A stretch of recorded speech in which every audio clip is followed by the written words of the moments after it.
I think it's actually George Romero. I could be wrong, but it's a phenomenal film. I have one issue with the film. The one scene where it's like the biker, the greaser guy, but like other than that, it's pretty good. The greaser guy is a little cheesy. It's a very interesting premise where it's about a writer, much like in Misery. Like he writes about. He's a writer, and he's writing stuff,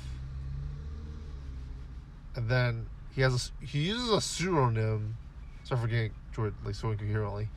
He's a writer. He has a pseudonym, much like Stephen King did when he was writing Running Man, and then like he's getting rid of the pseudonym, holds like a funeral for it because he doesn't use a pseudonym anymore. And then as a result, like it causes like a guy using the pseudonym to kill people. It's revealed to be supernatural, and it's a very interesting premise. Some of these is very high concept Stephen King. I don't like everything he does, but like when he writes something that's really good is really good.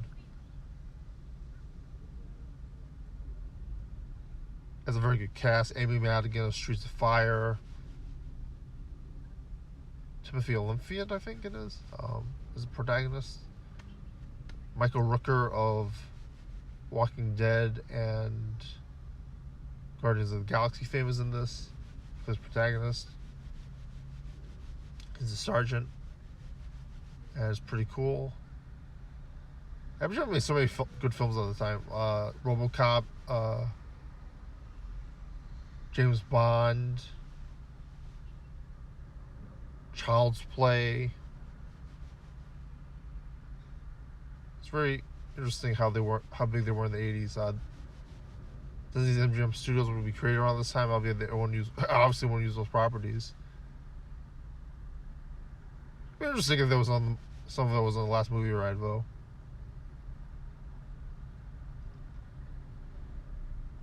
So the pseudonym guy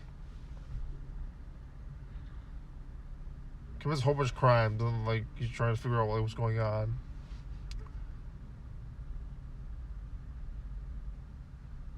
And you're trying to figure out, is this like a murderer who's trying to use the pseudonym to get into his head, or what's going on? And apparently it's supernatural. And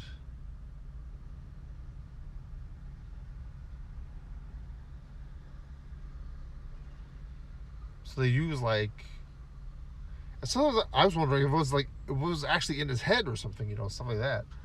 That was interesting. But apparently there's something supernatural.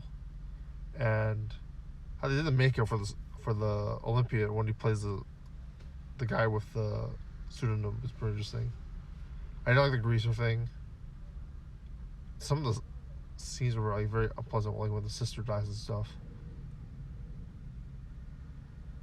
Like that's one killer ending in that when the birds and the book. It's like what do you call it? It's like the Final Destination, where like somebody's gonna die, and then like the supernatural guy gets like chopped to pieces with like this awesome like skeleton, like actually show like a Freddy Krueger-ish like version of the pseudonym guy like getting chopped to pieces, and then actual skeleton getting chopped to pieces by these birds. And I wonder if these birds were misharmed or it was just like fake effects of birds, but it was just amazing, that ending. I'm not sure what on my notes better, but like I would recommend watching it.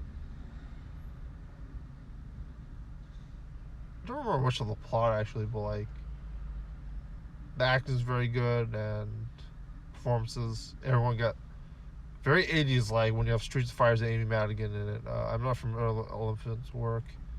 It's cool that Rooker was in it. I thought Rooker was the guy from. I thought he was the guy from The Warriors, but it wasn't. And Rooker's like having all these like interactions with like, it's like who's the murderer? You gotta tell me, man. I gotta help you. And like, it's like, and I don't think he knows either. Like, until he like goes on the phone with him, like halfway in the film, and then like what the heck's going on? Like he's actually on the phone with this guy, and that's pretty interesting. I don't. There's a thing with the twins. I wonder if there's like a pre-shining thing. The twins of like the writer going on too. I was wondering if there's like some sort of supernatural power from like the twins that like gives the pseudonym guy like powers, because like he's talking about like kids and stuff. So I was wondering stuff about that. I remember the book. Tell me if the book is good. What are your thoughts? I think I'm just correct.